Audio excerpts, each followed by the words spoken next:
Nehru has once written that in our public lives we must presume the bona fides of each other. I trust that we criticize each other on policies and not on personalities. Welcome back, guys, to my YouTube channel. And today's video is really thought provoking and self intriguing because in this video we will be discussing about India's journey, or in which way India is heading towards in its political arena. This is important for us to discuss, and it's a mutual discussion between us. So let me know your views after hearing this video in the comment section below. So without wasting any further time, let's get started to the video. We all have heard the famous statement of Abraham Lincoln, that is democracy of the people, by the people, and for the people. But in actual sense, we define Indian democracy as a parliamentary, democratic, secular republic where the states are carved out of a single union, which is India. In my previous videos as well, I have talked about the positive and supplementary interrelationship of economics and polity leading to a country's growth and development. But since recent times, the world's largest democracy is cluttered to and called as an electoral autocracy. According to the Freedom of Press Report 2021, India is put in 150th position out of 180, and in the Democratic Index by European Union, India is ranked 46th in its position of democracy. So we clearly see a declining trend in India's democracy, and the reason why we need to find it out. Post independence, the parliament was a theater of intelligent debates. Politicians offered rival policies and not remarks on personal characters of the opponents. Now, however, mics are flung over, then speakers are shut down by their rivals, and we see frequent walkouts in the parliament. What are these indicators and where they are leading us to? We have no answer on that. Here my mind ponders upon that earlier the common people were unaware or illiterate, but the leaders were sensible enough to be responsible to the citizens. And now, eventually after coalition governments, these happenings are more, that the common people have become purposefully ignorant and the leaders practically and willfully irresponsible. Here, firstly, I would like to discuss the reasons of failures in the sanctity of Indian politics. The first one is the secularism with a big question mark. Religion have been the weak nerve of Indian politics since independence and before that. And the recent aggressiveness between the Hindus and Muslims, even after 75 years of independence, is really making us think that what will happen if there would be intermixing of the politics and religion, and we willfully come to a conclusion that it brings better to none. The second is the vicious cycle towards the greed of power. The money and muscle power since time have been influencing the Indian politics. Along with that, the evolution of coalition form of governments has led the parties lose their agendas and distinguishing principles to come to the power, as well as the anti-defection of the members, frequent changing and frequent internal associations have really made the need and the greed to power visible to the common, but we being ignorant will lead to misgovernance and instability in India. The third is quite evident, which is corruption.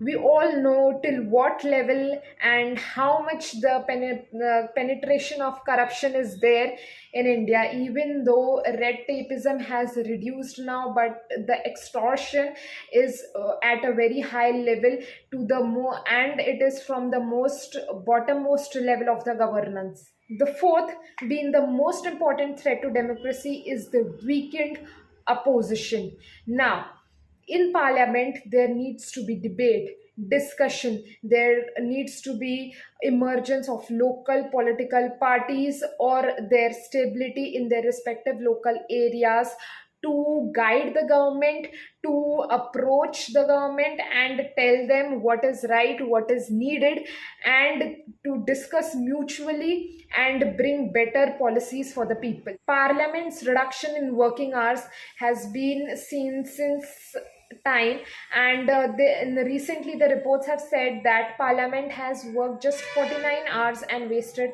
151 hours. And same is the case with the ordinances, where frequent promulgation and passing of the ordinances without debate and discussion, the passing of the laws, have created a vacuum in representing the people's aspiration. There are no debates, no discussions, no standing committees, no parliamentary committees, and emergence of ad hoc committees have led to mistrust in the government institutions by the common man. This is the biggest problem. If there's no trust, there's no growth. The sixth is taking willful advantage of Indian diversity. Now, in this sense, I would like to explain that there is a lot of criminalization of politics. There is religion, caste, gender based vote banks are being created, and there is complete dissolution of the vision of the leaders. Further, leaders are polarizing people on these lines and creating communal violence or disturbances in the society. Why they have got such greater heights in promoting and creating ad hoc conditions in society is because of our attitude. What kind of attitude? Chalta hai attitude. And this is going to ruin our democratic principles enshrined in our constitutions, envisioned by our leaders. Ironically, in a democracy, we are scared of questioning. Napoleon once said, "The world suffers not because of the violence of the bad people, but because of the silence of the good people." What we should today be demanding from our leaders is a vision to end the issues of a so called armed army constituting 90% of the Indian population. Issues like corruption, illiteracy, education system, women's safety, pollution, poverty, good sanitation, then agricultural distress, infrastructure, and many more to say. Today, we can't even trust the fourth pillar of democracy, that is media. It has penetrated into our public and private life and has been manipulated by all. Me, as an educated and aware citizen of my country, would like to pitch everyone to take up the leadership for your own rights and for your own problems which you face in the society. If not, then demand your leaders. And we should, as a youth, I would like to say, the unemployed youth which is busy in social media should think about themselves and their generation. What are they going to offer their future generation? What scenario is India going in the right direction, and how, as an young population, we can bring change in our country?